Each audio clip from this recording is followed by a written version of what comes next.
Hey guys, welcome back. Tonight we travel to a quiet valley in ancient Greece where the fate of the Persian Empire was decided, and where the revenge of Sparta finally answered the death of King Leonidas.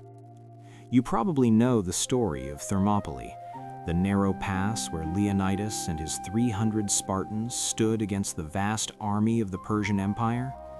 It is one of the most famous moments in ancient history, a story of courage, sacrifice, and defiance against impossible odds. But what most people don't realize is that Thermopylae was not the end of the story.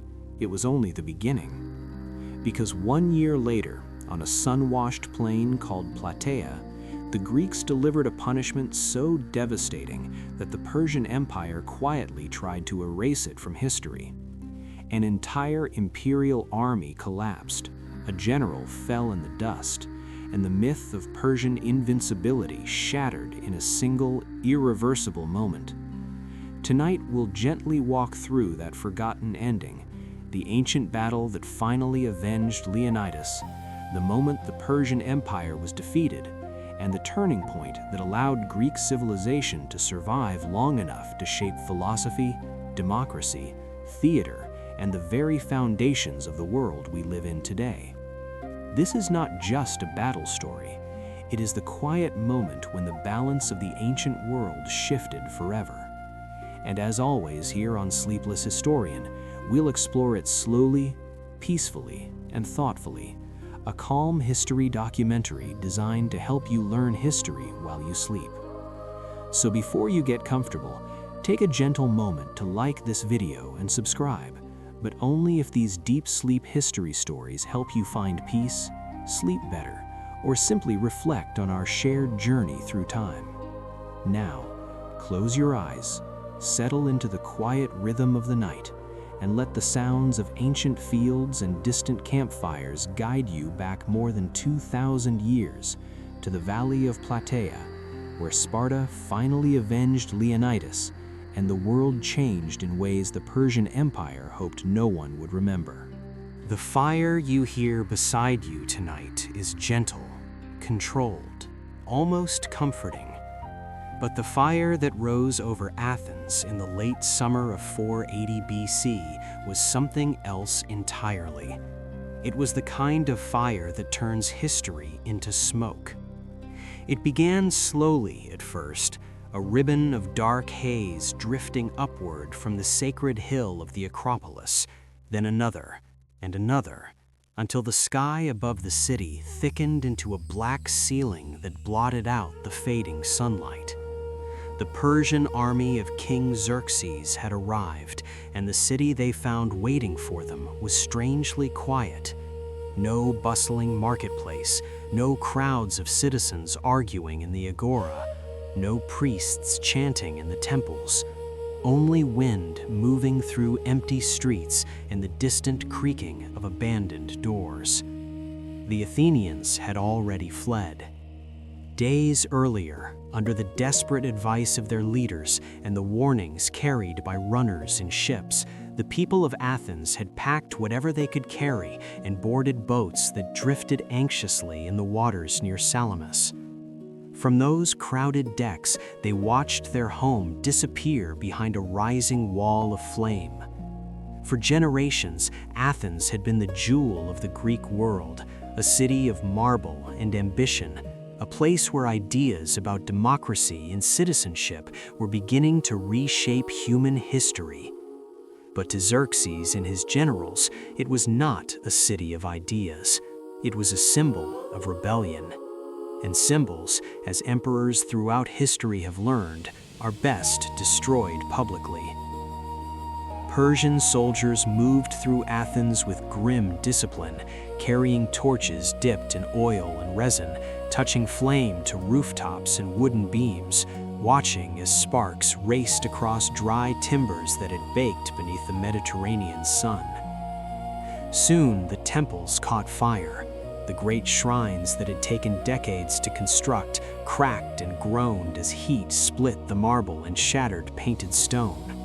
Statues toppled, roofs collapsed, The sacred heart of the city was turned into a furnace, and as the smoke drifted across the sea, the refugees on their ships smelled something terrible carried on the wind. Charred wood, burning fabric, and the unmistakable scent that comes when human life is caught inside a fire too large to escape. Not everyone had made it out. When the flames finally died down and the ash settled across the ruins, Athens was no longer a city, it was a memory. And somewhere far away in Sparta, men sat in silence hearing the news that the Greek world had been broken. The last stand of the 300 Spartans at Thermopylae had slowed Xerxes, yes, but it had not stopped him. The heroic legend that people remember today had not saved Greece. In truth, Thermopylae had been a delay, nothing more, a brief moment of defiance before the largest empire on earth rolled forward again. The Persians had marched south, and now the birthplace of democracy lay in ruins. For many Greeks, it felt like the end of the world they knew. But history often hides its turning points inside moments that look like total defeat. Because the burning of Athens, the destruction of its temples and homes, the humiliation of its people would soon ignite something far more dangerous than a city fire. It would awaken the memory of a king who had died in a narrow mountain pass, and that memory would refuse to fade. In the quiet halls of Sparta, where discipline was valued above grief, the name Leonidas began to echo like a ghost that demanded an answer. Far to the south, beyond the smoke of Athens and the restless waters of the Aegean, Sparta sat in a silence that felt heavier than grief.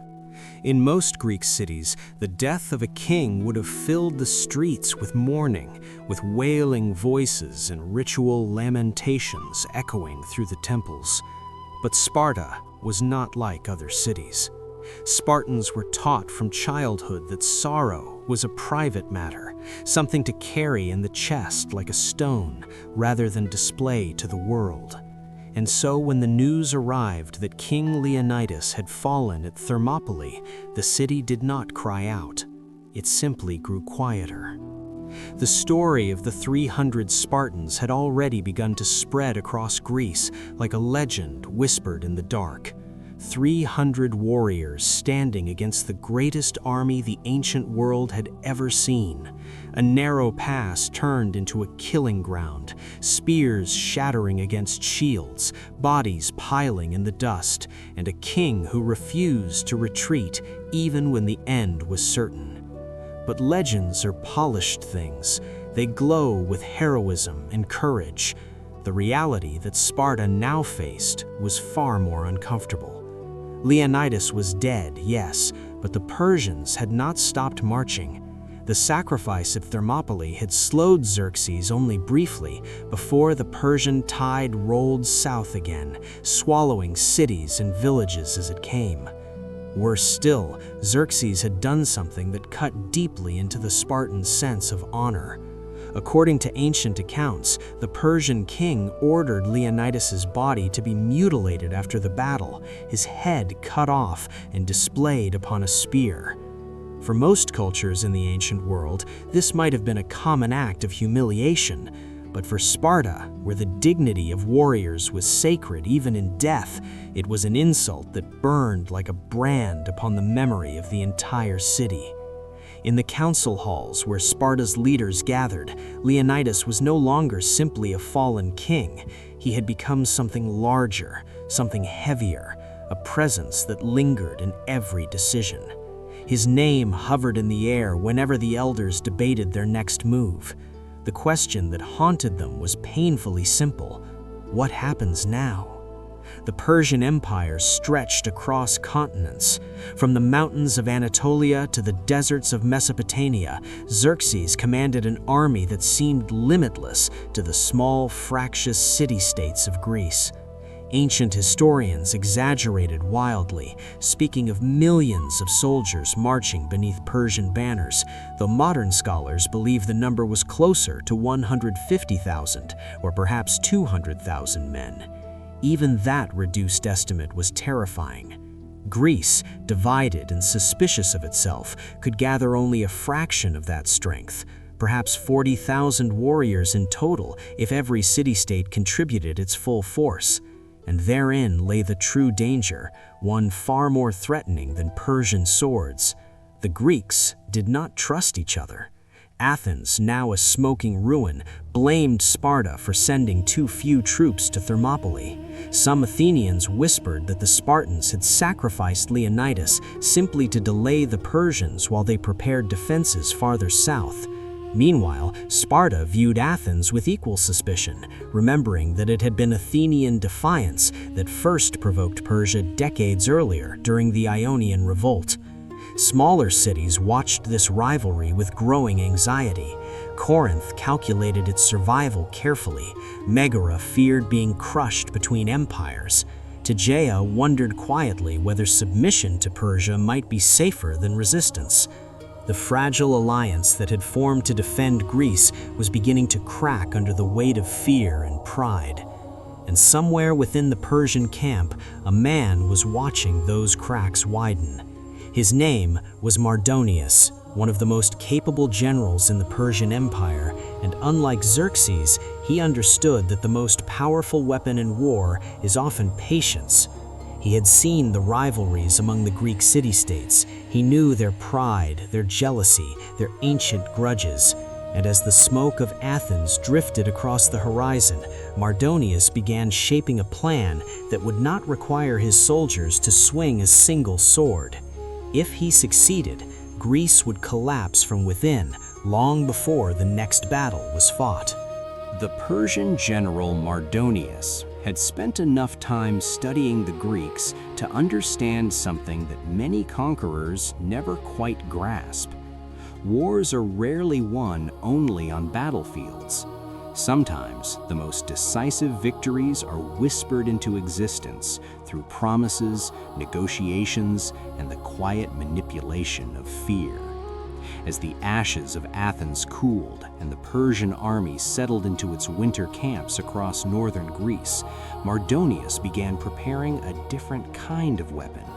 Not spears, not cavalry charges, words.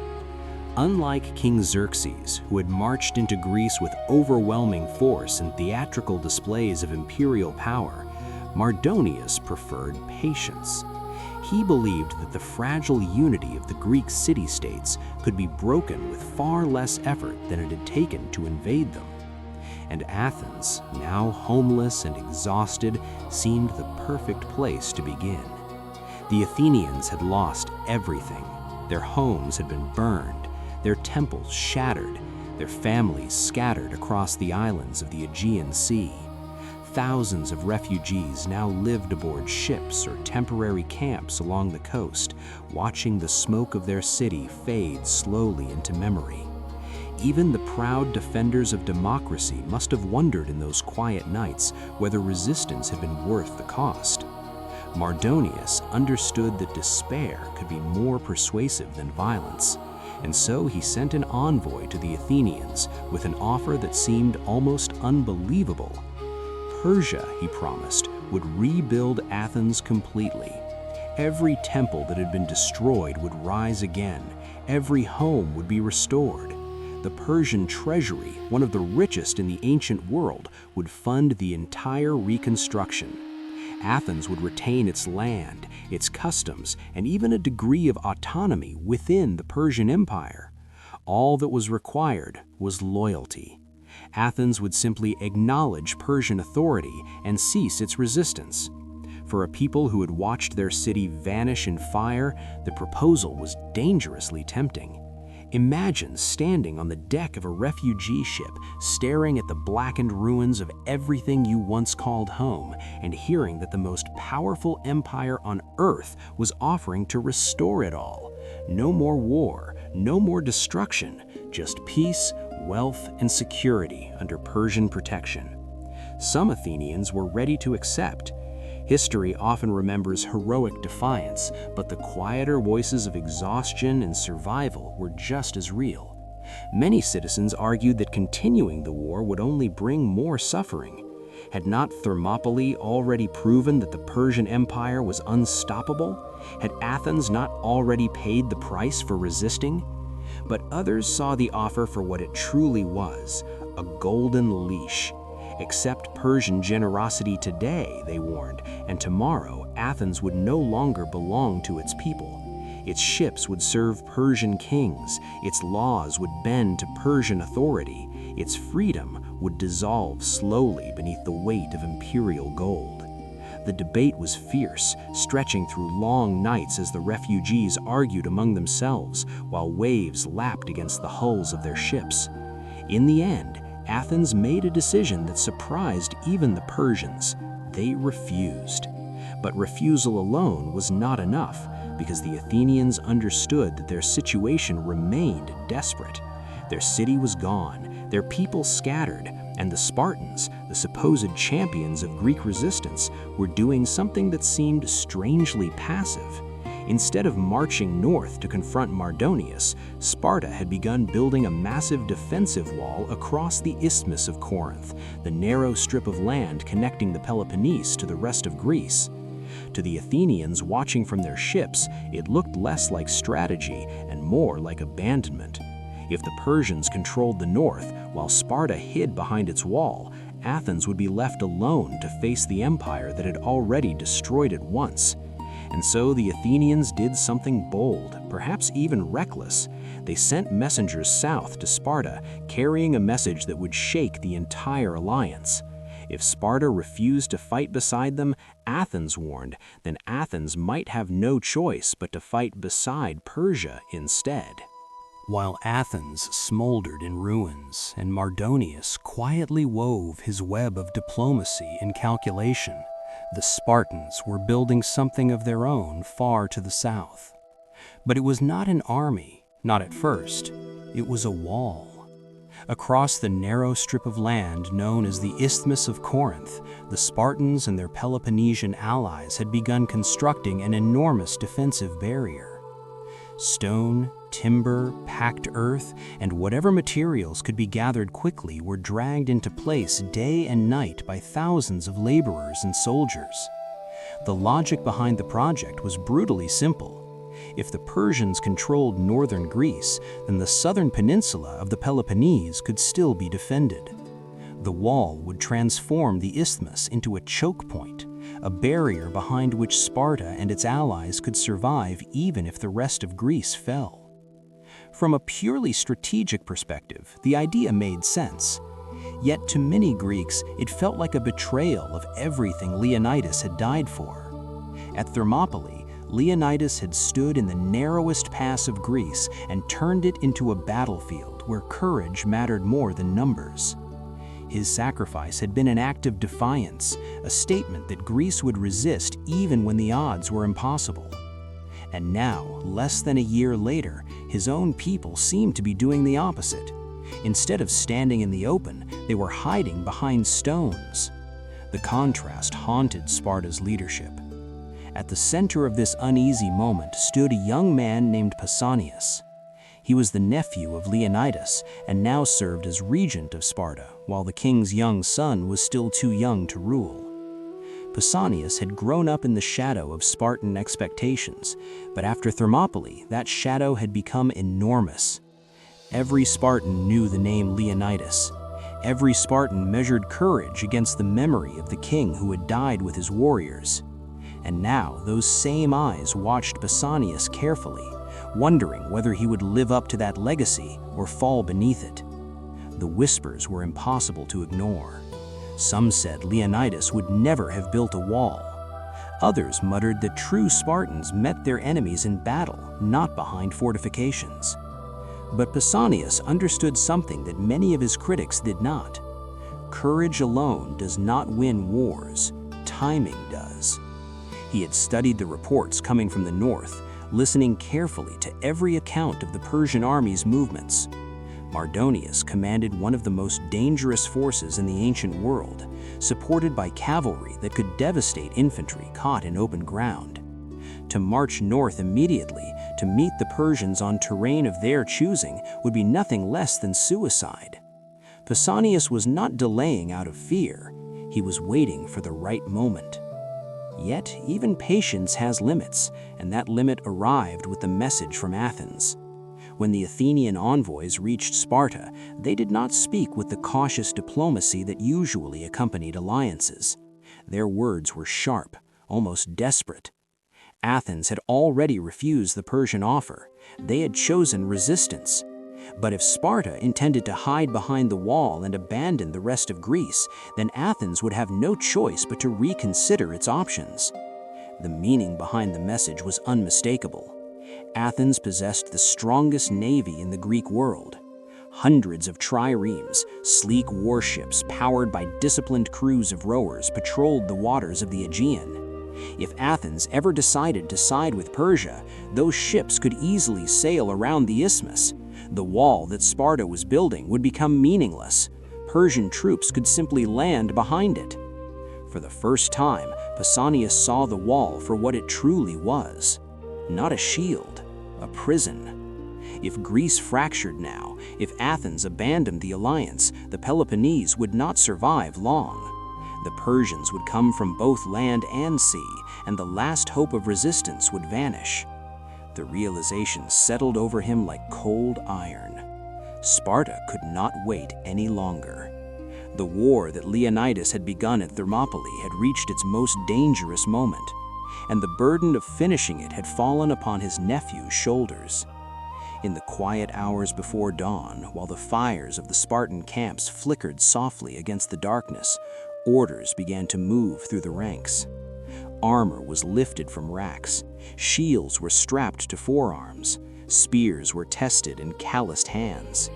One by one, thousands of warriors prepared themselves for the march north. Pausanias stepped outside his tent and looked toward the distant horizon where Greece still burned. Somewhere beyond those hills waited Mardonius and the army of Persia. Somewhere beyond those hills waited the memory of Leonidas. The young regent understood that he could never truly escape that shadow. But perhaps he did not need to. Perhaps the ghost of Leonidas was not a burden. Perhaps it was a guide. The fire beside you crackles softly now, just as it did beside the Spartans on that long night before they marched. And as the stars slowly faded above their camp, the army of Sparta finally began to move. There is something deeply unsettling about an army that marches without noise. Not the thunder of drums, not the roar of warriors announcing themselves to the world, but a quieter sound, more disciplined, more dangerous. Just the steady rhythm of thousands of sandals pressing into dry soil and the faint metallic whisper of bronze armor shifting with every step. When Sparta finally left the wall at the isthmus behind them, they did not proclaim their departure to the Greek world. There were no triumphant speeches, no messengers racing ahead with banners and declarations. The army simply began to move, like a shadow sliding across the Peloponnesian landscape. For days, the columns stretched farther than the eye could easily measure, winding through dusty valleys and rocky passes that had seen centuries of smaller wars, but nothing like what was unfolding now. What Pausanias had assembled was not merely another coalition of nervous city-states. It was something unprecedented in ancient Greek history, a force that existed only because the survival of Greece itself had begun to feel uncertain. Every Spartan warrior of fighting age had been summoned, not a chosen few, not an elite detachment, all of them. The rigid discipline of Spartan society meant that these men had spent their entire lives preparing for this moment. From the age of 7, they had been shaped by the agoge, the harsh training system that turned boys into soldiers through hunger, endurance, and relentless instruction in warfare. Now, thousands of those warriors marched at the front of the column, their bronze shields reflecting the harsh sunlight of the southern Greek plains. Behind them came another 5,000 periokoi, free men from the territories controlled by Sparta, who were not full citizens, but were nonetheless bound to Sparta's military obligations. They carried similar armor, similar spears, and marched with the same controlled determination, though the stories they told their children at night would never be as celebrated as those of the Spartan citizens ahead of them. And behind those two hardened cores came the rest of Greece. Tegea had sent every soldier they could spare. Corinth marched in disciplined ranks beside Megara. Plataea, the small city whose fields would soon become the stage of history, had contributed men despite knowing their homeland lay directly in the path of the Persian army. Thousands more Helots, the enslaved population who served Sparta, followed as light infantry and logistical support, armed with simpler weapons but no less aware of the gravity of what they were part of. By the time the column fully formed and began its long movement north, the army numbered somewhere between 38,000 and 40,000 men. For the Greek world, which normally fought its wars with small citizen militias defending their own territories, this was almost unimaginable. It was the largest Greek army ever assembled, a rare moment when rival cities had set aside generations of suspicion and rivalry to face a common enemy. Yet numbers alone do not tell the full story of why this army felt different, why the air around it carried a sense of quiet inevitability. What mattered most was who walked at the very front of that long line of shields and spears. 5,000 Spartiates, the full Spartan citizens trained from birth for war, led the march. Their reputation alone had already spread across the Persian Empire after Thermopylae. Soldiers in distant provinces had heard whispers of the 300 Spartans who would refuse to retreat even when surrounded by overwhelming force. Now, thousands more of their kind were advancing toward the battlefield. As the army moved northward, the land itself seemed to bear scars from the earlier Persian invasion. Villages stood abandoned, doors hanging open in the wind. Farms lay empty, fields left unharvested beneath the relentless summer sun. Wells had been poisoned or filled with rubble. In some places, entire settlements had simply vanished, burned down or evacuated before the Persians arrived. The silence of these landscapes followed the army like a warning. Persia had already passed here, and the empire had left nothing behind but emptiness. The soldiers noticed it, even if they did not always speak about it aloud. Each deserted farmhouse was a reminder of what failure would mean. Somewhere ahead of them, beyond the distant ridges and plains, the Persian general Mardonius waited patiently with tens of thousands of soldiers and the most feared cavalry in the ancient world. He had watched the Greek alliance fracture and weaken for months, and when word reached him that the Spartans had finally left the safety of their wall, he did not panic. He smiled, because this was exactly what he had been waiting for. The Greeks had stepped into the open now, and on open ground, Mardonius possessed a weapon that could transform even the bravest infantry into scattered bodies across the dust. By the time the Greek army approached the lands north of Plataea, the war had entered a quieter and far more dangerous phase. The thunder of burning cities had passed, replaced by something colder, something patient. Strategy. Mardonius, the Persian commander left behind by King Xerxes, had spent months studying the geography of central Greece and the psychology of the men marching against him. He knew the Greeks well enough to understand that courage alone did not make them dangerous. Their discipline did. The heavy infantry phalanx of the Greek city-states, particularly the Spartan warriors at its center, was one of the most formidable fighting formations in ancient military history. Locked shield to shield, spear points extending outward like a forest of bronze, a well-formed phalanx could break almost any infantry force that dared to meet it head-on. Mardonius had no intention of giving them that opportunity. Instead, he chose the battlefield long before the Greeks even arrived. The plains north of Plataea stretched wide and flat beneath the summer sky, a vast open landscape broken only by gentle slopes and distant hills. To an untrained eye, it might have looked like ordinary farmland, but to a commander like Mardonius, it was perfect terrain for cavalry. Persian horsemen were among the most feared soldiers of the ancient world. Drawn from across the empire, Medes, Bactrians, Saka nomads from the distant steppes, they had spent their lives in the saddle. Their tactics were built on speed and mobility. They could ride in wide circles around slow infantry formations, firing arrows from a distance, retreating before retaliation, and returning again and again until exhaustion and confusion broke the enemy apart. Against a tightly packed Greek phalanx trapped on flat ground, cavalry could turn battle into slaughter.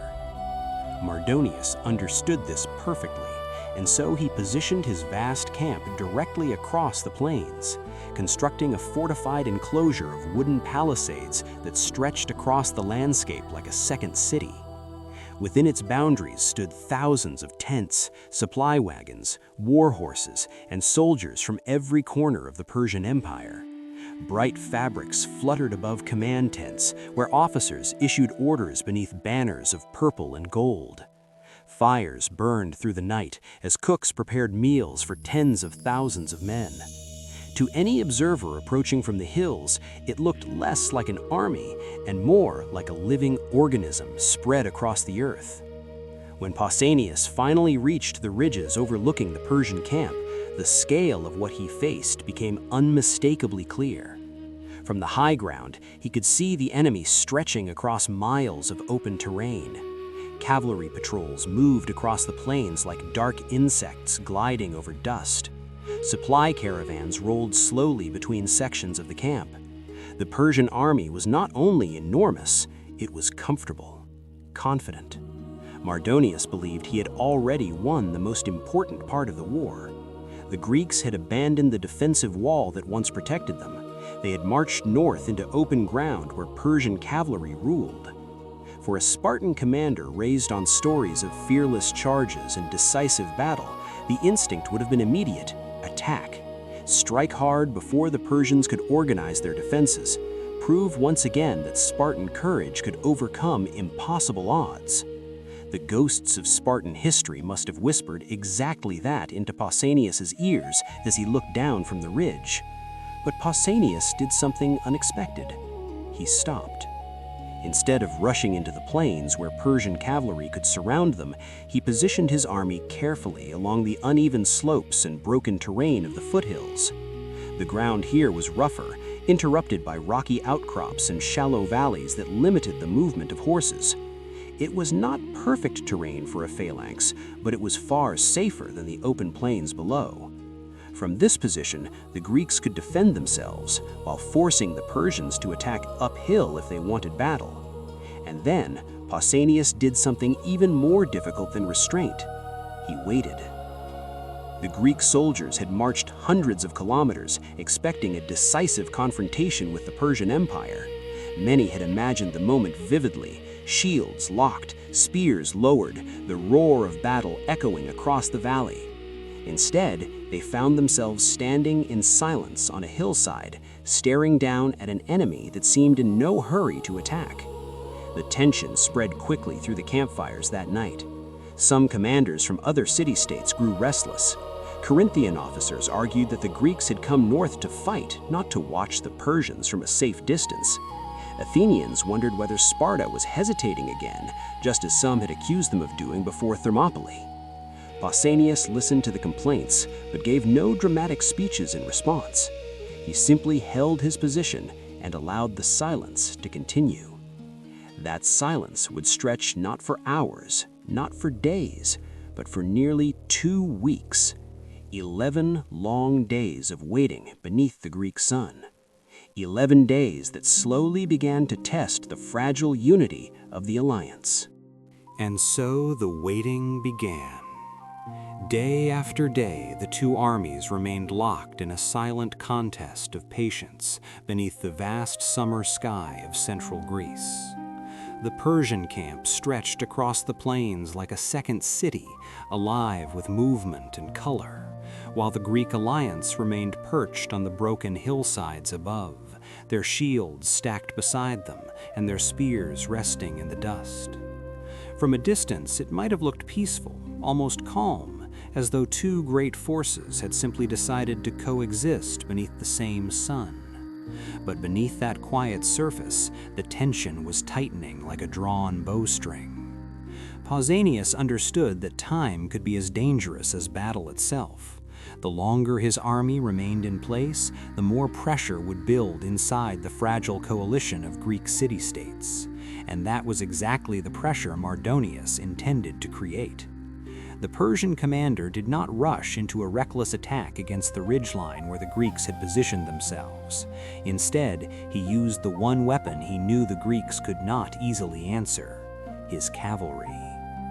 At first, the raids were small and almost cautious. A group of Persian horsemen would appear suddenly on the edge of the Greek lines, galloping across the plain in loose formation, while arrows arced through the air toward the hillside camps. The attacks lasted only minutes before the riders wheeled their horses and vanished again into the open ground. Strategically, the raids achieved very little. A few wounded soldiers here, a handful of casualties there, but psychologically they were devastating. Each morning the Greeks would wake to the distant thunder of hooves approaching their lines. Each evening they counted the men who had fallen in skirmishes that felt pointless and frustrating. The heavy infantry of Greece had been trained to fight face to face, shield against shield, where discipline and courage could decide the outcome. But against fast-moving cavalry, firing arrows from beyond spear range, the phalanx could do little except endure. Days passed, then more days. The raids became bolder as Persian riders grew confident that the Greeks would not leave their defensive position. Some horsemen rode so close that the defenders could see the expressions on their faces before the arrows flew. The constant harassment began to wear down morale across the alliance. Around the evening campfires, men from different cities whispered their doubts. The farmers and craftsmen who had taken up arms for this campaign had expected a battle that would end the war quickly. Instead, they found themselves trapped in a slow, grinding standoff beneath an unforgiving sun. Food supplies began to shrink as the days dragged on. The heat of the Greek summer drained the soldiers' strength and patience alike, and everywhere the same quiet question began to circulate through the ranks like a disease. Why are we here? The question frightened the commanders far more than Persian arrows ever could. An army can survive casualties, it can survive hunger, but once soldiers begin to doubt the purpose of their struggle, the structure holding them together begins to crumble. The rivalries between the Greek city-states, which Pausanias had worked so carefully to keep under control, started to surface again. Corinthian officers accused Sparta of delaying the battle out of arrogance. Some Athenians wondered whether the Spartans feared confronting the Persian cavalry on open ground. Megarian soldiers muttered that their small city should not have to bleed for disputes between larger powers. Night after night, the murmurs grew louder, echoing through the camp like distant thunder before a storm. Pausanias listened to the reports brought by his officers and knew the situation was becoming more dangerous with each passing day. Yet he still refused to abandon the high ground. Charging into the plains would give Mardonius exactly the battle he wanted. Patience remained the only strategy that offered the Greeks any chance of survival. Mardonius, however, was also a master of patience, and after several days of watching the Greek army struggle beneath the strain of waiting, he decided it was time to tighten the trap one final turn. After many days of tension, something began to change in the invisible balance of the battlefield. No dramatic charge had taken place. No massive clash of shields had echoed across the plains. Yet the Greek army was slowly weakening in a way that even the bravest warriors could not fight with spear or shield. The enemy they now faced was not Persian steel. It was something far more ordinary and far more terrifying: thirst. The Greek alliance, numbering nearly 40,000 men, depended almost entirely on a single source of fresh water flowing from the hillside near their defensive position. The spring of Gargaphia had become their lifeline. Every morning, long lines of soldiers filled their cups and water skins there, careful not to waste a drop beneath the brutal heat of the Greek summer. Without that spring, the entire army would collapse within days. Mardonius understood this weakness perfectly. He had been watching the Greek lines closely through scouts and cavalry patrols, learning every detail of their routines. He knew where they collected water. He knew when the guards were lightest, and most importantly, he knew that destroying the spring would do more damage than any direct attack on the hillside could achieve. So one night, under the cover of darkness, he sent a detachment of his cavalry sweeping across the plains. The riders moved quickly and quietly, avoiding the Greek camp entirely as they passed through the shadows of the valley. Their destination was not the army, it was the water. By the time the sun rose the next morning, the spring of Gargaphia was ruined. The Persians had trampled the ground around it, filled the basin with debris, and fouled the water until it became undrinkable. When the first Greek soldiers arrived expecting relief from the summer heat, they found only mud and bitter contamination where clear water had flowed the day before. The news spread through the camp with frightening speed. 40,000 men suddenly realized they had lost their most precious resource. At first, the reaction was disbelief. Surely there were other springs nearby. Surely the officers had a plan. But as the hours passed beneath the relentless sun, reality began to settle over the army like a heavy cloak. There was no easy replacement for Gargaphia. The nearby wells had already been destroyed during earlier Persian movements. Streams in the region were too distant and too exposed to reach safely. The Greek soldiers began rationing what little water remained in their skins, taking cautious sips that barely moistened their lips. By the second day, the physical effects were becoming impossible to ignore. Throats dried until speaking felt painful. Lips cracked in the heat. Armor felt heavier with every step. The wounded soldiers, who had survived the earlier cavalry raids, now faced a new and cruel enemy as dehydration weakened their bodies faster than their injuries ever had. Even the strongest Spartan warriors felt the strain creeping into their muscles. In the evenings, the campfires burned lower than before, and conversations grew quieter as exhaustion replaced anger. The alliance that had marched north with determination now began to unravel in small, subtle ways. Units drifted away from their assigned positions in search of water sources rumored to exist beyond the hills. Messengers ran back and forth between commanders, carrying increasingly desperate reports. The careful formation Pausanias had constructed across the ridgeline was slowly dissolving. From his camp across the plains, Mardonius watched all of this with calm satisfaction. He had not needed to defeat the army in battle. The landscape itself was defeating them for him. Each passing day weakened their discipline, eroded their unity, and pushed them closer to a collapse that might come without a single spear being thrown. Pausanias understood the danger better than anyone. His scouts confirmed what the soldiers already feared. The army could not remain here any longer. Without water, the alliance would disintegrate within days. And yet, withdrawing from the position was almost as dangerous as staying. Mardonius's cavalry still controlled the open plains, watching every movement of the Greek forces. A retreat in daylight would be exposed to relentless harassment from mounted archers. A retreat at night, with tens of thousands of exhausted soldiers marching across unfamiliar terrain, risked chaos and confusion that could scatter the entire army.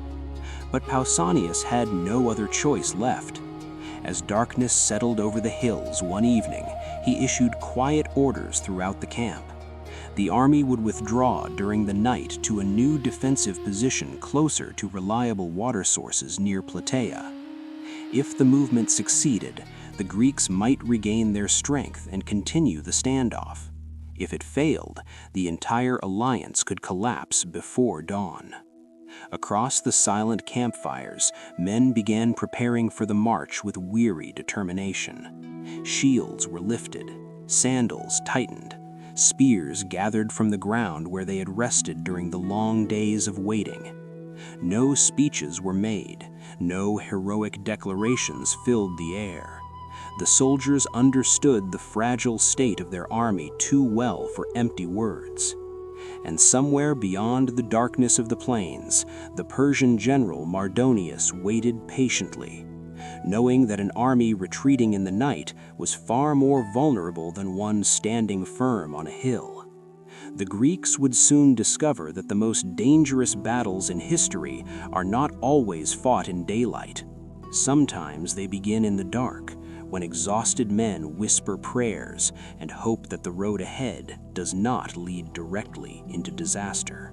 The night air over the hills of Plataea was unusually still, the kind of quiet that settles across a battlefield when thousands of exhausted soldiers are too tired to speak and too anxious to sleep.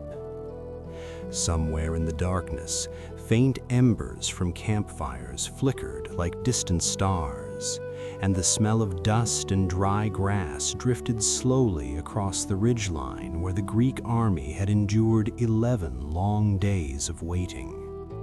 Now that waiting had ended. Pausanias had made his decision, and like many decisions made in war, it was both simple and terrifying. The army would withdraw under cover of darkness, not in panic, not in flight, but in careful order. They would move south toward a stronger defensive position near the town of Plataea, where fresh water and better terrain could stabilize the alliance before the Persians realized what had happened. It sounded straightforward enough when the orders were whispered down the line of commanders. Pull back quietly, maintain formation, regroup before dawn. But armies rarely behave like neat diagrams drawn on a commander's map. They behave like living things, full of confusion, pride, fear, and stubborn independence. The center contingent of the Greek alliance moved first. These were soldiers from Corinth, Megara, and several smaller city-states whose loyalty to Sparta had always been cautious rather than enthusiastic. In theory, they were supposed to withdraw a short distance and hold a new line closer to Plataea. In reality, something went wrong almost immediately. Whether it was confusion in the darkness, panic caused by rumors of Persian patrols, or a deliberate decision by officers who simply wanted the safety of the town walls, the central units did not stop at the planned position. They kept marching, past the intended defensive line, past the foothills where Pausanias expected to regroup the army. By the time scouts reported back, the center of the Greek army had vanished into the night, retreating all the way toward the walls of Plataea itself. The news struck Pausanias like cold water. An army that had spent days maintaining a fragile balance against the Persians was now splitting apart in the darkness. The right wing, commanded by the Spartans, had not yet begun its full withdrawal. The Athenians on the left flank were still preparing to move, and the center, which should have connected them both, had simply disappeared. Yet even this was not the most dangerous problem unfolding in the darkness. That problem had a name: Amampharatus. Amampharatus was a Spartan officer, the captain of a division of Spartan warriors who had spent their entire lives training for battle. Like most Spartans, he carried the pride of his city like armor, and like many proud soldiers, he possessed a stubbornness that could be both admirable and disastrous. When Pausanias quietly informed his officers that the army would withdraw to a safer position before dawn, Amampharatus reacted with disbelief. Retreat? Spartans did not retreat. The idea clashed with every lesson drilled into him since childhood. In the dim light of the campfires, the argument between the two men unfolded in urgent whispers because Persian scouts were known to be roaming close enough to hear any raised voice. Pausanias explained the tactical necessity. Without water, the army would collapse. The movement was not cowardice, but strategy. Amampharatus listened, but the explanation did not change his mind. In a gesture that would become famous in ancient military history, he lifted a massive stone from the ground, the kind used in Spartan assemblies when citizens cast votes. Then he dropped it heavily at Pausanias' feet. The sound of the stone hitting the earth echoed softly in the night. "There," he said quietly, "that is my vote. I will not run from barbarians." The moment hung in the darkness like a blade suspended above the army's future. Two Spartan officers stood face to face, arguing over the meaning of courage while the fate of Greece balanced on their decision. Pausanias could not shout, could not force the issue without risking chaos among the troops, and most of all, he could not delay much longer. Dawn was approaching, and with dawn would come the eyes of the Persian army watching the hills.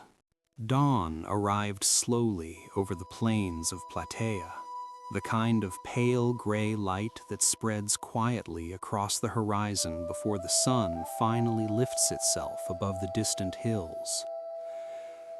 For 11 days, that sunrise had revealed the same image to the Persian scouts watching from their camps.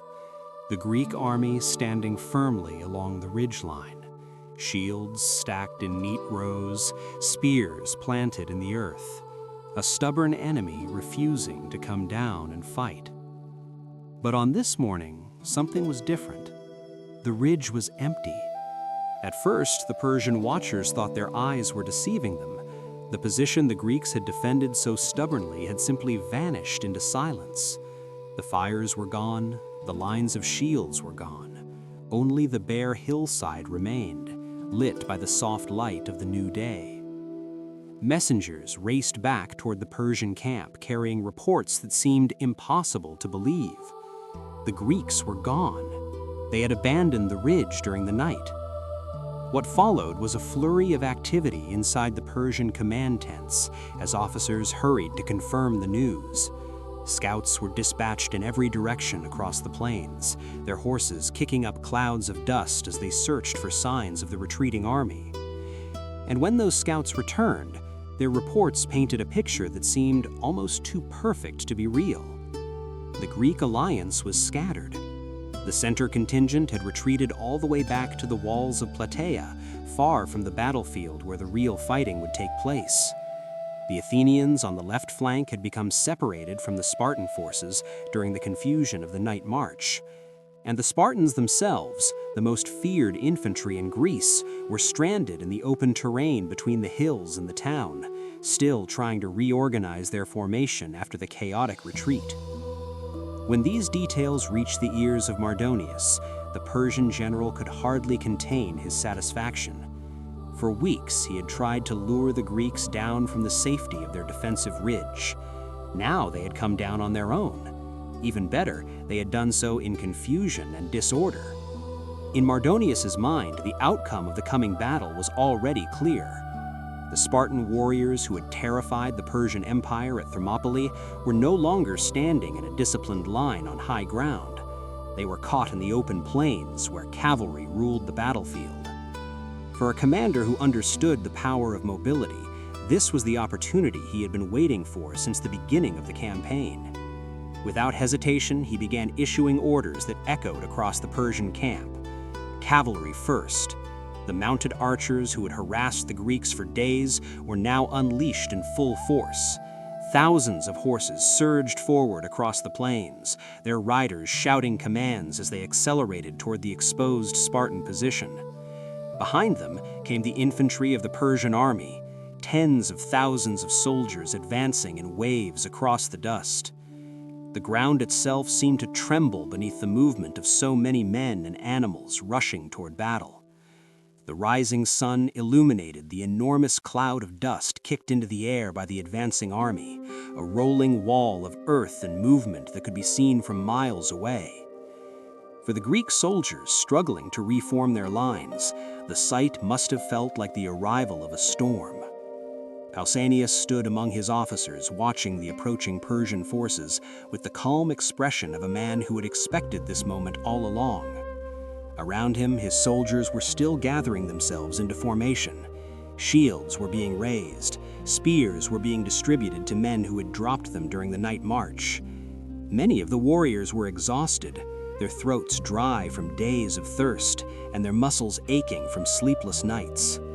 To make matters worse, the ridge where the rest of the Greek alliance should have been standing now lay empty behind them. For a brief moment, the Spartan army appeared alone on the battlefield. Any lesser commander might have panicked in that moment.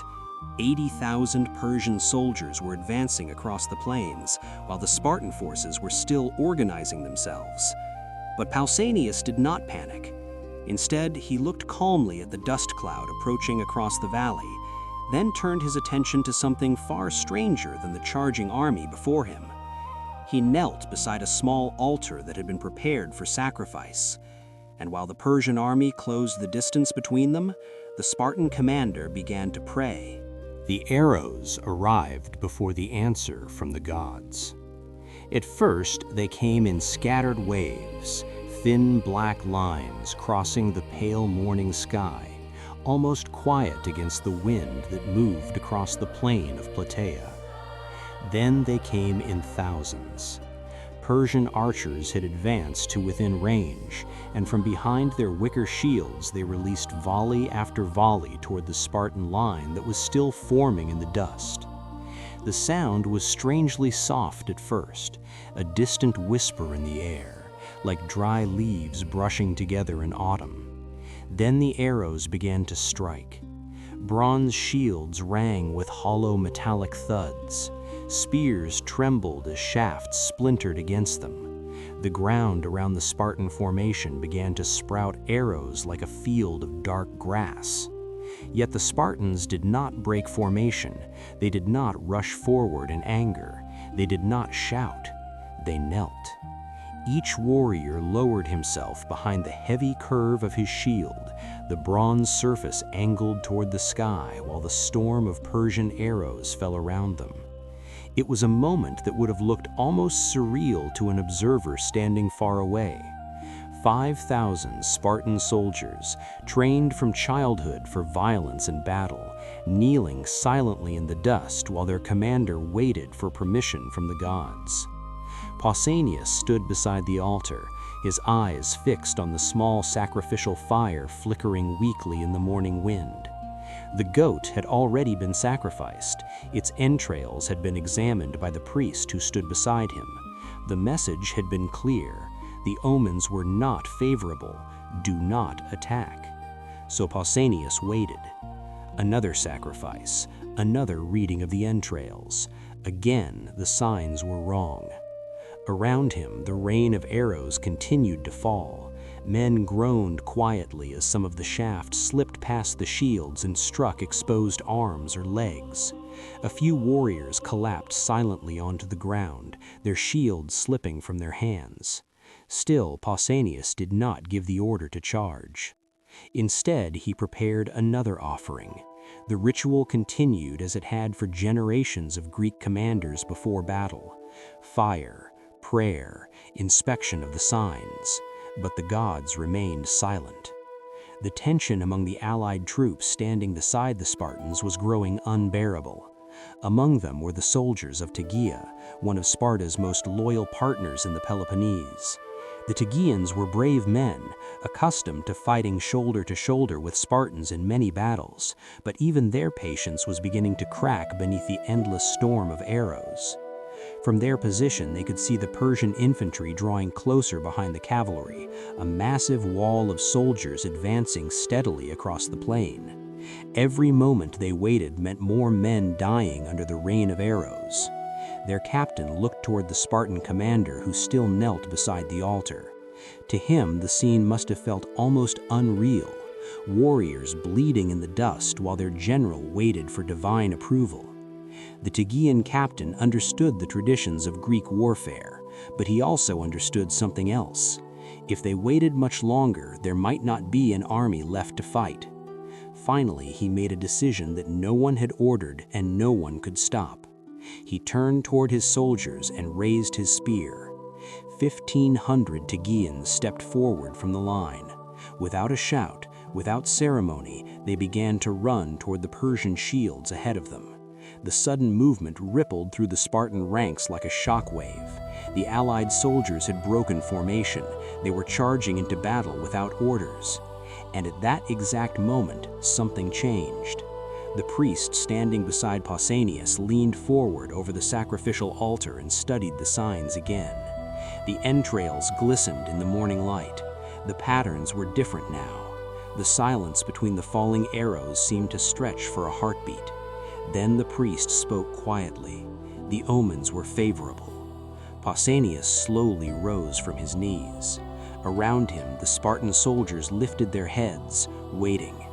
The Persian army was now dangerously close, their shields glittering beneath the rising sun. The Tegeans were already colliding with the enemy line ahead. Pausanias turned toward his warriors and spoke a single word: now.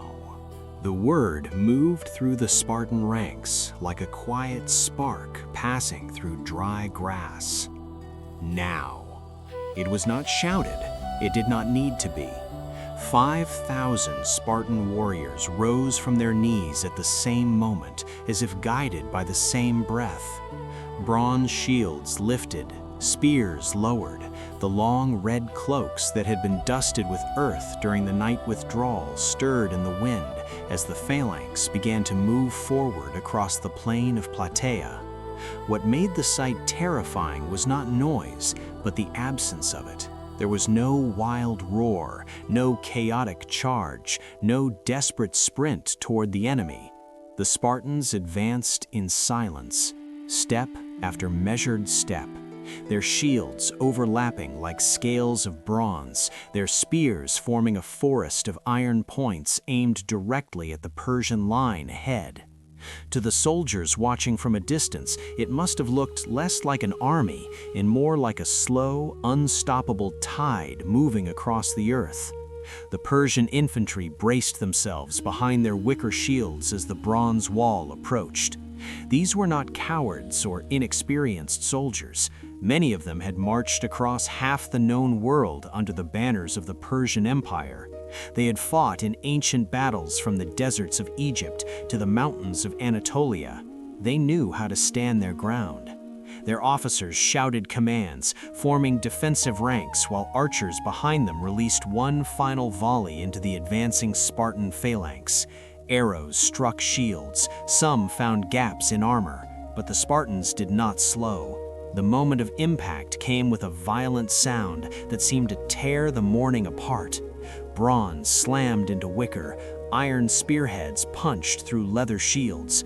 The front lines of both armies collided in a storm of dust and shouting as men were pushed together with the full weight of thousands behind them. For a brief moment, the Persian line held. Their soldiers fought with fierce determination, jabbing spears through openings, grabbing at Spartan weapons, trying desperately to disrupt the disciplined rhythm of the phalanx. Persian warriors seized spear shafts with bare hands, attempting to snap them, while others tried to pull Spartan shields aside to create gaps in the wall. It was brutal, intimate fighting, the kind where men could see the whites of each other's eyes through clouds of dust and sweat. The Spartans respected courage, even in their enemies, and the Persians were showing plenty of it. But courage alone could not overcome the physics of the Spartan formation. The phalanx was not merely a group of warriors, it was a machine built from discipline, training, and trust. Each Spartan shield protected not only the man holding it, but the soldier beside him. Each step forward pushed the entire line ahead like the movement of a single creature with thousands of feet. Slowly, almost imperceptibly at first, the Persian line began to bend. Wicker shields splintered under the impact of bronze, spears snapped, men stumbled backward in the dust, and as the Spartan phalanx pressed forward inch by inch, the balance of the battle began to shift. Somewhere behind the Persian front line rode Mardonius himself, mounted on a white horse and surrounded by his elite guard. He had expected the Greek army to collapse once the battle began. Instead, he was watching the impossible unfold. The Spartans were not breaking, they were advancing. The pressure grew unbearable. Then, like the first crack spreading across frozen ice, the Persian line finally began to fracture. Once that fracture appeared, it spread quickly. Sections of the Persian formation collapsed under the relentless push of Spartan shields and spears. Dust filled the air as soldiers stumbled and fell, the once proud ranks of the Persian infantry breaking apart under the steady bronze tide. It was the moment when the Battle of Plataea truly turned, the moment when the revenge Sparta had carried since the death of Leonidas began to take shape on the battlefield.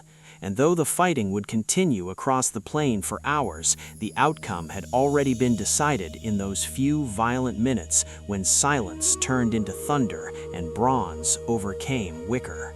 Empires rarely die in a single moment.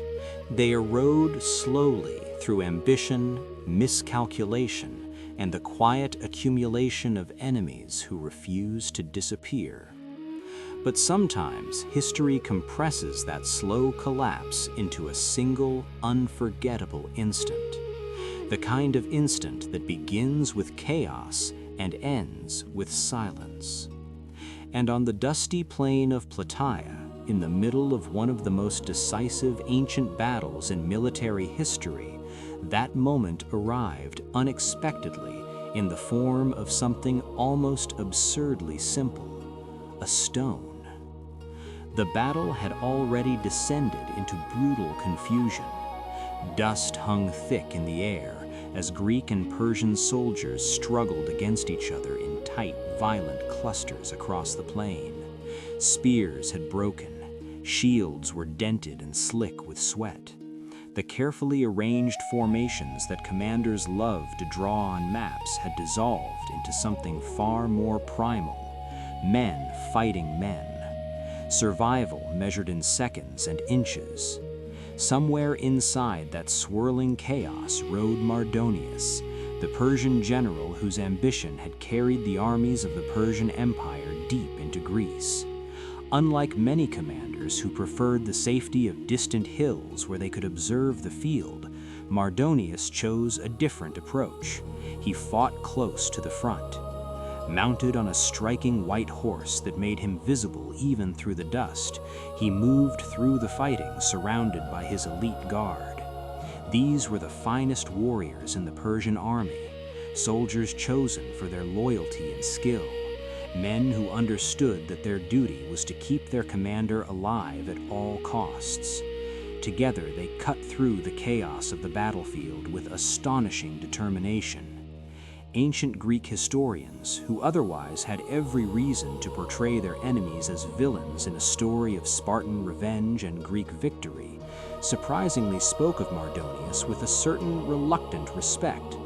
They described him as brave, not reckless, not foolish, but genuinely courageous in the ancient sense of the word, a commander willing to stand where the danger was greatest. And perhaps that bravery was precisely what placed him in danger on that day. Because on the opposite side of the battlefield, among the Spartan ranks slowly pushing the Persian line backward, there was another man whose name history almost forgot: Eremnestus. We know almost nothing about him. He was not a king like Leonidas.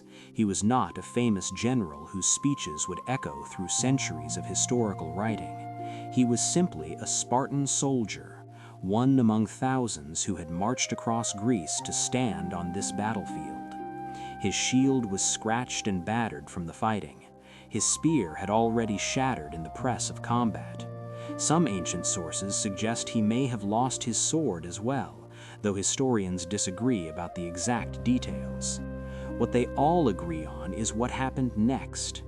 Eremnestus saw the white horse. In the chaos of battle, symbols become targets, and the white horse marked the presence of a commander whose death could change everything.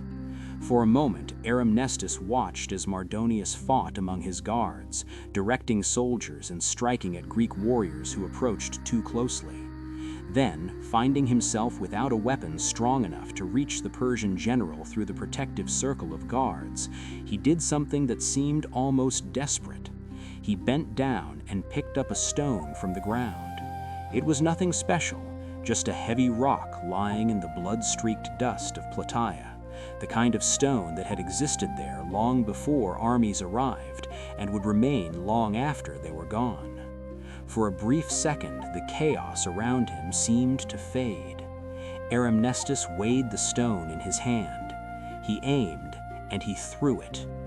The stone flew across the small distance separating the two sides of the fight with surprising speed. Then came the moment that ancient historians would remember for centuries.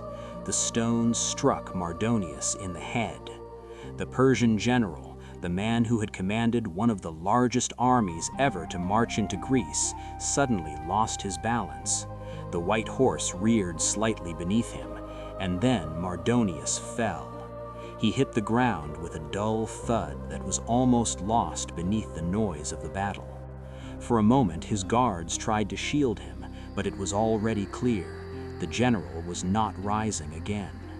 In that instant, something far larger than a man collapsed with him. The authority holding the Persian army together on that battlefield had vanished, and with it vanished the final illusion that the Persian Empire's grip on Greece was unbreakable. The death of a commander rarely announces itself with trumpets or clear signals across a battlefield. More often, it spreads the way fear spreads in darkness, quietly at first, carried from one soldier to another through uncertain whispers that began as rumors and slowly harden into truth. On the plains of Plataea, that truth moved with frightening speed.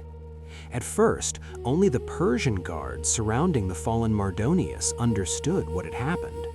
They saw their general fall from the white horse. They saw the blood spreading across the dust.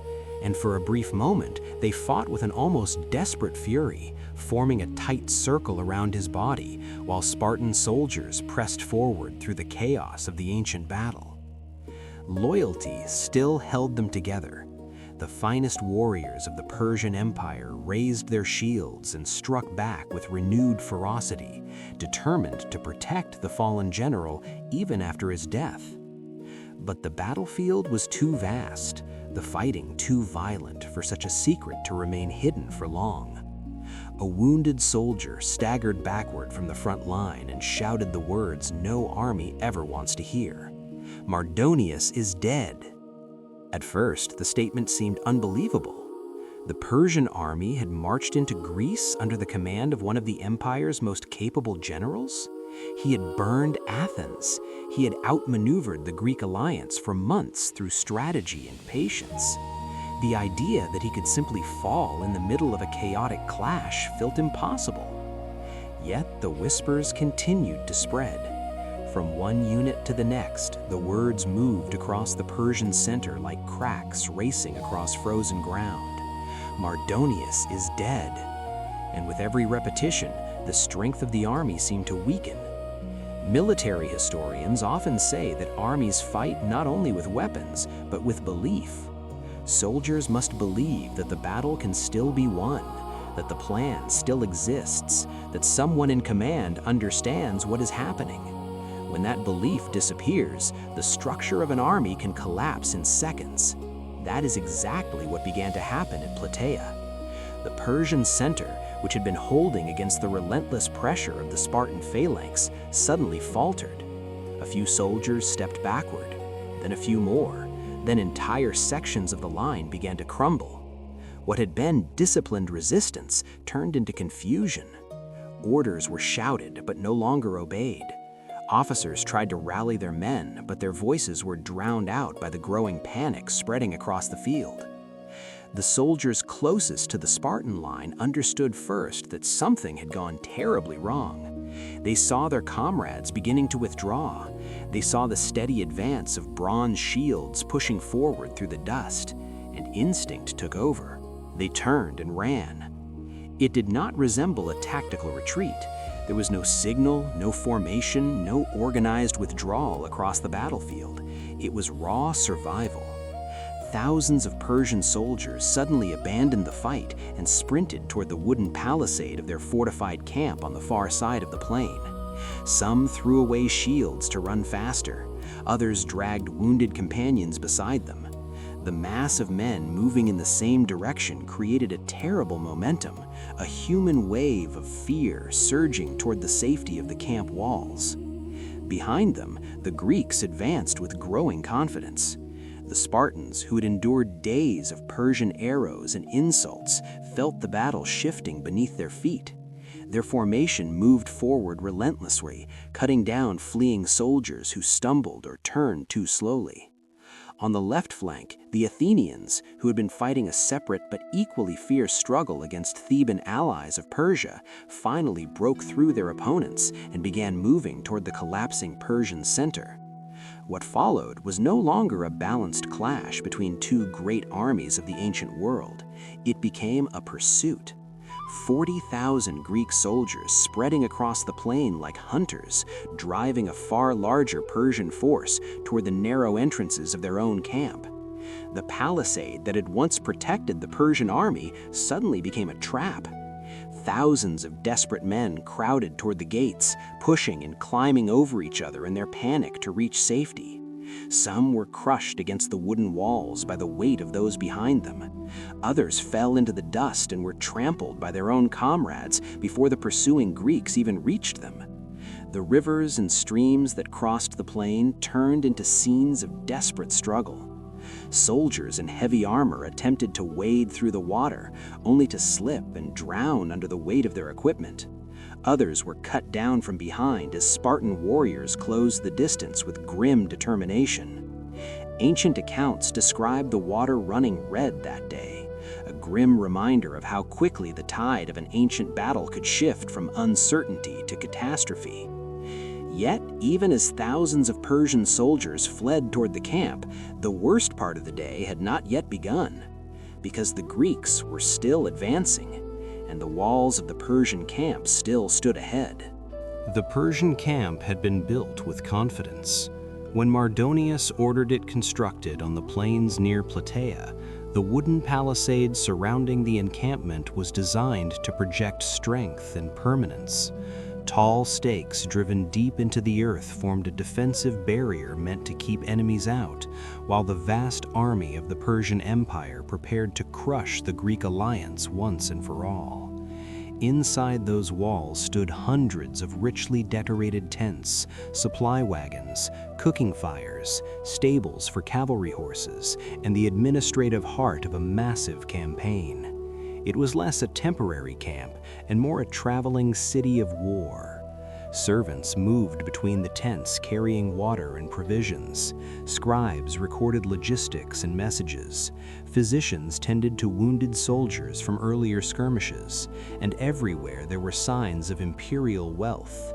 Gold plates used for the tables of high officers, silver cups for wine, fine carpets woven in distant provinces of the Persian Empire, embroidered fabrics that hung inside command tents, their colors bright even beneath the dust of the campaign. To the Greeks approaching the walls in pursuit of the fleeing Persian soldiers, the camp represented more than just a military position. It represented the physical presence of the empire that had burned their cities and threatened to erase their independence forever. At first, the wooden palisade held against the Greek assault. Persian soldiers who had managed to reach the camp before the pursuing enemy scrambled to defend the gates and narrow entrances between the stakes. Some climbed onto the interior platforms to fire arrows downward at the advancing Spartans and Athenians. For nearly an hour, the fighting along the wooden walls raged with desperate intensity. The Greeks had won the battle in the open field, but breaching the fortified camp required a different kind of struggle. Ladders were improvised from broken spears and shields. Men pushed against the gates with their shoulders, while others hacked at the wooden stakes with swords and axes captured during the pursuit. Dust, smoke, and shouting filled the air as thousands of soldiers pressed against the barriers. Then, somewhere along the perimeter, the line finally broke. A section of the palisade collapsed under the relentless pressure of Spartan warriors forcing their way through the wooden stakes. Once a single opening appeared, the Greek soldiers surged through it like water bursting through a cracked dam. What followed was not the orderly conclusion of a battle, it was something darker. The ancient historian Herodotus, who remains our primary source for the Battle of Plataea and the wars between Greece and the Persian Empire, described the sack of the camp with an unusual restraint.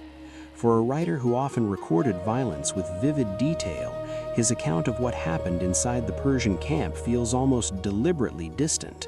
He mentions the fighting, he records the capture of treasure, but he does not linger on the suffering. Historians have long suggested that this silence tells its own story. When ancient writers who were accustomed to brutal descriptions of warfare choose not to describe certain events, it often means those events were too disturbing even for audiences of their own time. Inside the Persian camp, chaos erupted almost instantly. The fleeing soldiers who had hoped to find safety behind the wooden walls instead found themselves trapped in a confined space with the victorious Greek army pouring through the breaches. Persian guards tried to organize resistance among the tents and supply wagons, but their efforts collapsed beneath the momentum of the attack. Greek warriors, exhausted from hours of fighting and fueled by days of anger toward the invaders who had burned Athens and threatened their homes, swept through the camp with unstoppable fury. In ancient battles, mercy was rarely expected once a fortified position had fallen. Combatants and non-combatants alike were caught in the violence. Servants ran between the tents searching for escape routes that no longer existed. Horses broke free from their tethers and bolted wildly across the camp. Fires ignited as overturned cooking braziers scattered burning coals across dry canvas and wooden structures. Through the smoke and confusion, the Greeks discovered the wealth of the Persian campaign. Gold vessels, silver ornaments, elaborate garments, and finely crafted weapons were seized as trophies of victory. According to Herodotus, the Persian dead at Plataea numbered in the hundreds of thousands, though modern historians believe the true number was far lower, perhaps somewhere between 10,000 and 50,000 casualties. Even with that more conservative estimate, the scale of the defeat was catastrophic for the Persian army. The campaign that had begun with imperial confidence was now ending in ruin. And somewhere within the wreckage of the camp, among the fallen soldiers and scattered treasures, lay the body of Mardonius. The man who had carried the hopes of the Persian Empire into Greece now rested motionless in the dust of a battlefield that had turned against him. When the Spartans finally located the body, they remembered another fallen commander from years earlier, Leonidas, the king whose death at Thermopylae had become a symbol of resistance against the Persian Empire. And as they looked down at the defeated general who had once served Xerxes, the Spartans faced a question that had nothing to do with strategy or victory. It was a question about revenge. By the time the sun had climbed high over the plains of Plataea, the noise of battle had begun to fade into something quieter and far more reflective. The clash of shields, the cries of charging soldiers, the thunder of thousands of feet running across the dust had slowly dissolved into scattered voices and the crackling of fires spreading through the ruined Persian camp. The Battle of Plataea, one of the most decisive ancient battles in the long struggle between Greece and the Persian Empire, was effectively over. But the end of a battle often raises a different kind of question, one that cannot be answered with swords or shields. What should be done with the defeated enemy? Among the Spartans, that question carried a particular weight on this day, because lying somewhere within the wreckage of the Persian camp was the body of Mardonius, the general who had led the Persian Empire's campaign against Greece and the man who had served under Xerxes when Athens was burned. Eventually, Spartan soldiers located the fallen commander. His white horse stood nearby, riderless now, while the body of the Persian general lay in the dust surrounded by broken weapons and discarded armor. For a moment, the warriors who discovered him simply stood in silence. The sight must have stirred memories that stretched back years earlier to another battlefield, Thermopylae, the narrow mountain pass where Leonidas, king of Sparta, and his 300 warriors had fought to the death against the armies of Xerxes. That earlier battle had ended with Leonidas killed and his body captured by the Persian king. According to ancient accounts, Xerxes ordered the head of the Spartan king cut off and displayed as a warning to the Greeks who dared to resist the Persian Empire. For many Spartans, the memory of that act had never faded. Now the opportunity for revenge stood before them. Someone among the Greek officers suggested it. The sources do not record exactly who spoke first, but the idea itself was simple and brutally symmetrical. Xerxes had desecrated the body of Leonidas. Why not return the insult? Cut off the head of Mardonius, mounted on a spear. Let the Persian Empire see what it meant to challenge Sparta. In the ancient world, such acts were not unusual. Warfare between empires often included symbolic gestures meant to humiliate defeated enemies and send a message to the survivors. An eye for an eye, a head for a head. Many of the soldiers gathered around the fallen Persian general likely expected the order to be given immediately. But the decision belonged to Pausanias, the Spartan commander who had led the Greek alliance to victory at Plataea. When the proposal was brought to him, Pausanias listened. He looked at the body of Mardonius lying in the dust. Perhaps he thought about Leonidas. Perhaps he thought about the long years of war that had brought both armies to this moment. Then he answered with words that ancient historians would repeat for centuries. No. According to Herodotus, Pausanias rejected the idea not because he felt mercy toward the Persian general, but because he believed such behavior belonged to the very enemies they had just defeated. Acts like that, he reportedly said, were fitting for barbarians rather than Greeks, and even among barbarians, he added, they were detestable. It was a remarkable decision in the aftermath of such a brutal conflict. Standing in the ruins of an enemy camp after hours of bloodshed, with the chance to take revenge for the humiliation of Leonidas, the Spartan commander chose restraint. In doing so, he drew a line between two worlds.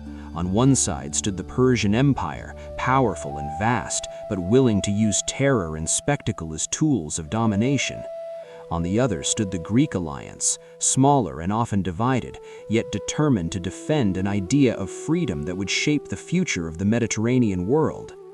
Whether Pausanias truly acted from moral conviction, or whether the decision also carried political wisdom, remains a subject of debate among historians of military history.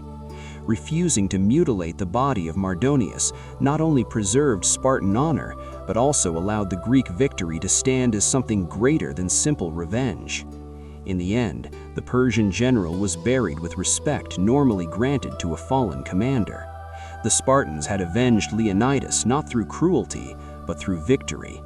And as Pausanias walked away from the battlefield that day, he carried with him the knowledge that Sparta had achieved something rare in the dark history of ancient warfare. They had defeated an empire without becoming the very thing they had fought to destroy. When the last clashes of bronze faded across the plain of Plataea, and the smoke of the Persian camp drifted slowly into the pale morning sky, the soldiers of the Greek alliance did something that few of them had expected to do when the war began. They stopped. For days their world had been noise, tension, and waiting. Spears gripped too tightly in tired hands, dust in the throat, the uneasy silence before a storm that everyone knew was coming.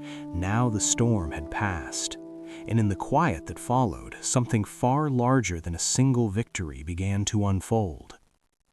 The morning after Plataea did not feel like the end of a battle. It felt like the beginning of a different world. For generations, the Persian Empire had loomed over the eastern Mediterranean like a mountain that no city could ever hope to move. From the palaces of the great king at Susa and Persepolis came armies that stretched beyond the horizon, armies that had swallowed kingdoms and civilizations with frightening ease. Egypt had fallen. Lydia had fallen. Babylon had fallen. Entire ancient civilizations had been absorbed into the vast machinery of Persian rule.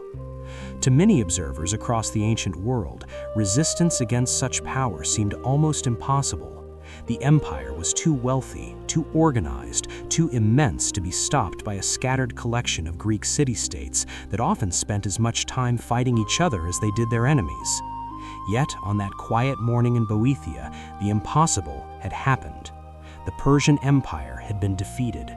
Not pushed back by a lucky raid, not delayed by a small skirmish along a distant frontier, but broken in a full, devastating confrontation between two civilizations. The myth of Persian invincibility, the belief that the armies of the great king could never truly be stopped, had shattered across the dusty fields where Spartan shields had advanced step by step through the storm of arrows. Soldiers walking among the fallen tents of the Persian camp may not have fully understood the scale of what had just occurred, but they could feel the shift in the air. The world had changed direction. Later Greek historians would add another detail that made the moment seem almost mythic in its timing. According to their accounts, on the very same day that the Persian army collapsed at Plataea, the Greek fleet struck another decisive blow across the Aegean Sea at the Battle of Mycale. There, Greek sailors and hoplites destroyed the remaining Persian naval forces stationed along the coast of Asia Minor. Whether the two victories truly occurred on the same day, or whether that detail emerged later as part of Greek storytelling, hardly mattered to those who lived through the aftermath. What mattered was the message carried across the Mediterranean: the Persian Empire could be beaten. The empire itself did not collapse overnight. It remained vast, wealthy, and powerful for more than a century afterward. Its king still ruled lands stretching from the deserts of Egypt to the mountains of Central Asia. But something subtle and permanent had shifted in the balance of the ancient world. Persia would never again march west with the same confidence. It would never again attempt to conquer the Greek mainland in the way Xerxes and Mardonius once had. The gravitational center of the Mediterranean world had moved slightly, almost invisibly, toward the small cities that had stood together on the plains of Plataea. And though few could see it yet, that shift would eventually reshape the course of ancient civilization itself. History is not only written by the victors, it is also shaped by the silences of the defeated. And sometimes those silences speak louder than any triumph carved into stone. In the years following the Battle of Plataea, something curious began to appear in the records of the Persian Empire. Or rather, something failed to appear. For an empire that documented its achievements with extraordinary care, the catastrophic defeat on the plains of Boeotia seemed to vanish almost entirely from official memory. Inscriptions from the Persian kings of this era speak proudly about irrigation systems, royal construction projects, temple dedications, and the orderly administration of lands stretching from Egypt to India. They celebrate stability, prosperity, and divine favor granted by Ahura Mazda. But the battle that ended Persia's western ambitions, the ancient battle that destroyed the army of Mardonius and shattered the illusion of unstoppable expansion, receives almost no attention at all. It is mentioned only briefly, if it is mentioned at all. To modern historians, this silence is not mysterious. It reflects a political instinct that has appeared again and again throughout the history of empires. Control the narrative, and you control the memory of what happened. And if a defeat is never spoken about, never commemorated, never carved into monuments or royal inscriptions, then over time it begins to fade from collective awareness. The Persian Empire was not unique in understanding this strategy. Rulers across the ancient world understood that public memory could be shaped through careful storytelling and deliberate omission. Victories were celebrated with festivals and inscriptions. Defeats were quietly buried beneath layers of administrative records and religious dedications. The message to future generations was simple. The empire had always been strong, always been victorious, always been favored by the gods. Plataea did not fit that narrative. The destruction of a massive Persian army at the hands of a coalition of smaller Greek cities was not the kind of story imperial scribes wanted preserved in royal archives. So the defeat faded into the background of Persian history, reduced to an absence rather than an event. Yet memory does not vanish so easily when other cultures carry the story forward. For the Greeks, Plataea became something entirely different.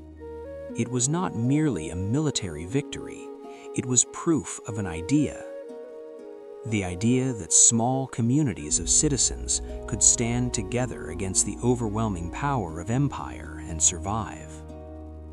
Greek poets and historians returned to the story again and again, weaving it into the growing narrative of their own civilization. Herodotus recorded the details of the battle as part of his great inquiry into the wars between Greece and the Persian Empire, transforming events that might otherwise have faded into legend into one of the earliest works of historical investigation ever written. In Greek memory, Plataea represented more than the defeat of an invading army. It marked the moment when the balance between East and West shifted in subtle but lasting ways. The Greek world, long overshadowed by the enormous wealth and population of the Persian Empire, suddenly saw itself differently. The victory encouraged a new confidence that would ripple through politics, philosophy, and art in the decades that followed. It is one of the quiet ironies of history that the Persian attempt to erase the memory of Plataea may have unintentionally strengthened its legacy elsewhere. By refusing to commemorate the defeat, the empire left the task of storytelling entirely to the Greeks, and the Greeks proved remarkably good at telling stories about themselves. What followed the defeat of the Persian army at Plataea did not look immediately like the birth of a golden age.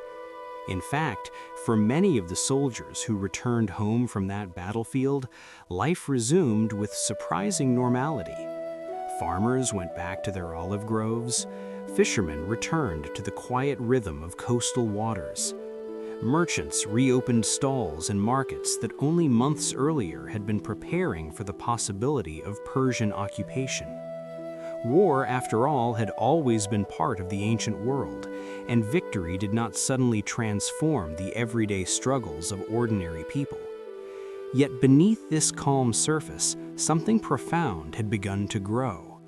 Plataea had done more than defeat an invading army. It had changed how the Greeks saw themselves and their place in the ancient world. For centuries, the civilizations of the Eastern Mediterranean had lived in the shadow of enormous imperial powers. The kingdoms of Egypt, Babylon, and Persia possessed wealth, resources, and populations far greater than anything the small Greek city-states could muster. Greek communities were vibrant, creative, and fiercely independent, but they were also fragmented and often politically unstable. Few would have predicted that these quarrelsome cities could ever stand together long enough to defeat the largest empire of their time. But they had done exactly that. And once an impossible idea becomes reality, it begins to reshape everything that follows. In the decades after the Persian Wars, Athens in particular experienced a remarkable transformation. Freed from the immediate threat of Persian invasion, the city began investing its energy in projects that would redefine culture, politics, and philosophy for generations. Temples rose from the ruins left by the Persian burning of the Acropolis, most famously the Parthenon, whose marble columns still catch the golden light of the Aegean sun even today. The theater emerged as a powerful form of storytelling and reflection, with playwrights like Aeschylus, Sophocles, and Euripides exploring questions about fate, justice, and the human condition before audiences of thousands. Philosophers walked the streets and public squares of Athens, asking unsettling questions about truth, ethics, and the nature of knowledge itself. Socrates would one day challenge young Athenians to think more deeply about their lives and the responsibilities of citizenship, laying intellectual foundations that would influence thinkers for more than 2,000 years.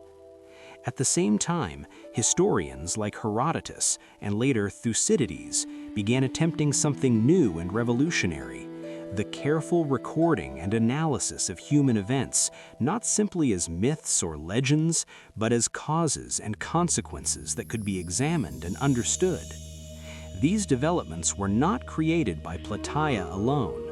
History is rarely shaped by a single moment. But without the survival of the Greek world during those desperate years of invasion, many of these cultural achievements might never have emerged at all. Had the Persian general Mardonius succeeded in crushing the Greek resistance on the plains of Boeotia, Athens might have remained a burned ruin under imperial control. The fragile political experiments of Greek democracy could have disappeared before they had time to mature. The artistic and philosophical traditions that later generations would call the foundation of Western civilization might never have taken root. It is strange to consider how easily history can pivot on the smallest of actions. A battlefield is often remembered through the names of kings and generals, yet the moment that ended the Persian command at Plataea came not from a grand strategy or a royal decree, but from something far simpler. A stone thrown in desperation by a man whose name barely survives in the margins of history. Nestus of Plataea, the hoplite who struck down Mardonius when the fighting had descended into chaotic hand-to-hand combat, did not know that his action would echo across centuries. He acted because there was no other choice. His spear was gone, his shield battered, his enemies still advancing. So he picked up the nearest weapon available to him and threw it with all the strength he had left. In that instant, a general fell, an army faltered, and the course of ancient civilization shifted quietly in a direction no one on that battlefield could yet see. History does not always remember the right people, but sometimes, if we listen closely enough, their echoes remain. And now, traveler, as the final embers of this story begin to dim, we arrive at the quiet place where it all ended. If you were to visit Plataea today, you might be surprised by how ordinary it feels. The valley stretches gently beneath the wide Greek sky, framed by distant mountains that have watched centuries pass in silence. Olive trees stand scattered across the fields, their silver leaves trembling softly in the evening breeze. Tall grasses sway where armies once formed lines of bronze shields and spears. Birds sing in the warm afternoon light, repeating the same simple melodies they must have sung more than 2,000 years ago when men prepared here for one of the most decisive battles in ancient history. There is no roar of battle now, no clash of bronze armor, no shouted commands echoing through the hills. Only quiet earth, patient sunlight, and the slow rhythm of seasons passing over a land that remembers more than it reveals. It is strange to stand in such a place and realize that the ancient world once balanced on the outcome of a single day here. Long before modern history documentaries would tell these stories, before historians attempted to piece together fragments of the past, the valley of Plataea simply returned to silence. The scars of battle faded, weapons rusted away beneath the soil, bones dissolved into the earth that had witnessed the struggle. Yet the consequences of that moment continued to ripple outward through centuries of human history. Thermopylae had become the symbol of heroic sacrifice. The stand of King Leonidas and his Spartans against the vast army of the Persian Empire captured the imagination of generations. It was a story of courage in the face of overwhelming odds, of warriors who chose death rather than surrender. But history rarely ends where the legends do. The story that began in the narrow mountain pass of Thermopylae found its true conclusion here, in the open plains of Boeotia. Leonidas had died defending Greece. It was Pausanias, his nephew, who carried that unfinished struggle forward. Pausanias was not remembered as the most glamorous Spartan leader. Ancient sources often describe him as cautious, deliberate, even frustratingly patient. For 11 long days before the Battle of Plataea, he resisted pressure from allied commanders who wanted to charge the Persian army immediately. Instead, he waited. He watched. He allowed the tension to stretch until both sides reached the limits of endurance. Some soldiers must have wondered whether their commander lacked courage. Yet what looked like hesitation was in fact discipline. Pausanias understood that wars are not always won by the fastest sword or the loudest charge. Sometimes victory belongs to those who endure uncertainty long enough to see the moment when the balance finally shifts. When that moment came, it did not arrive in a blaze of heroic speeches or shining armor. It came in darkness, confusion, and the chaotic movement of armies repositioning in the night. It came when Greek forces regrouped after near disaster and turned again to face their enemy. It came when ordinary soldiers held their ground long enough for courage to spread from shield to shield along the battle line. The end of the Persian invasion was not a single dramatic gesture. It was the accumulation of patience, resilience, and quiet determination. And perhaps that is why this ending feels so peaceful now, because the valley itself seems to understand something important about courage. True courage is not always loud. It does not always arrive with trumpets or glorious last stands.